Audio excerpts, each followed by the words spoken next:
ini, bulan depan, adalah kepedulian di dalam bertanggung jawab sebagai warga negara berkaitan dengan pemilihan umum.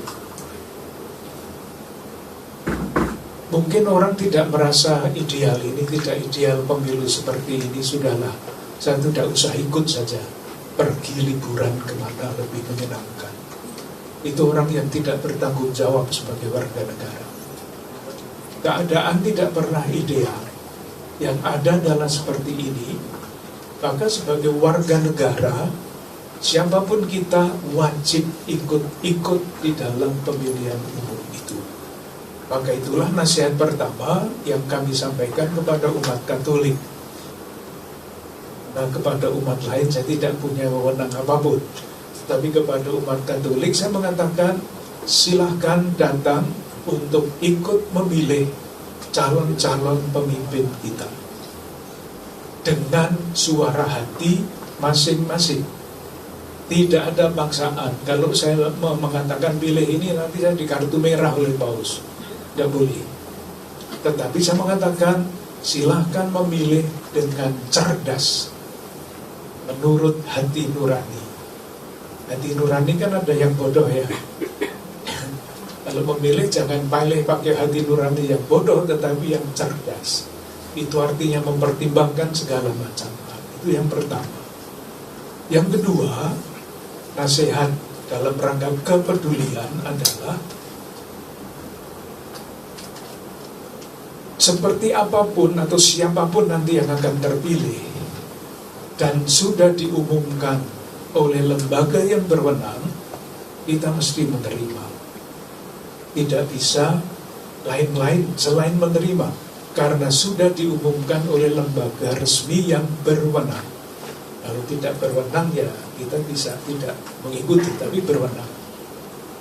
Dan selama ini kita mesti menjaga persatuan damai, karena ciri yang sangat istimewa dari bangsa kita adalah persatuan. Kalau kita ingat sejarah ya Mas, Mbak, berapa tahun kita dijajah oleh Belanda? 350 tahun.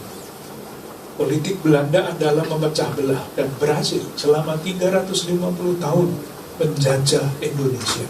350 tahun. Baru tahun 1928 itu ada Sumpah Pemuda. Satu nusa, satu bangsa, satu bahasa. 17 tahun sejak Sumpah Pemuda, proklamasi kemerdekaan Negara Kesatuan Republik Indonesia.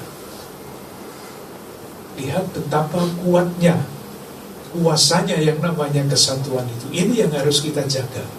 Dalam situasi apapun, dalam ketegangan apapun, persatuan dan kesatuan kita sebagai bangsa jangan pernah dikorbankan untuk kepentingan apapun.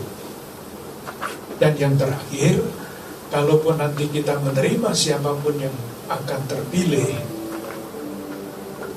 lalu belum selesai, sebagai warga negara Indonesia bertanggung jawab untuk selalu mengamati jalannya pemerintahan, kritis terhadap pemerintahan yang diberi hak oleh rakyat lewat pemilu yang sah untuk memimpin negara ini menuju cita-cita kemerdekaan.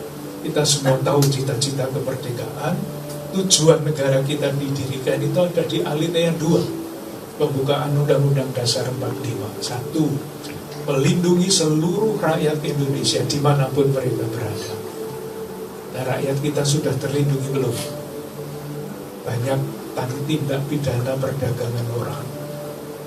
Yang kedua, mewujudkan kesejahteraan umum. Sudah tercapai belum? Pemerintah kita itu menuju kesejahteraan umum atau kesejahteraan kelompok harus diawasi.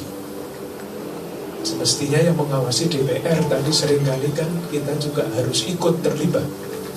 Ketiga, mencerdaskan bangsa. Sudah tercapai belum? Angka kecerdasan kita rata-rata masyarakat Indonesia menurut penelitian itu 78,2. Itu rendah.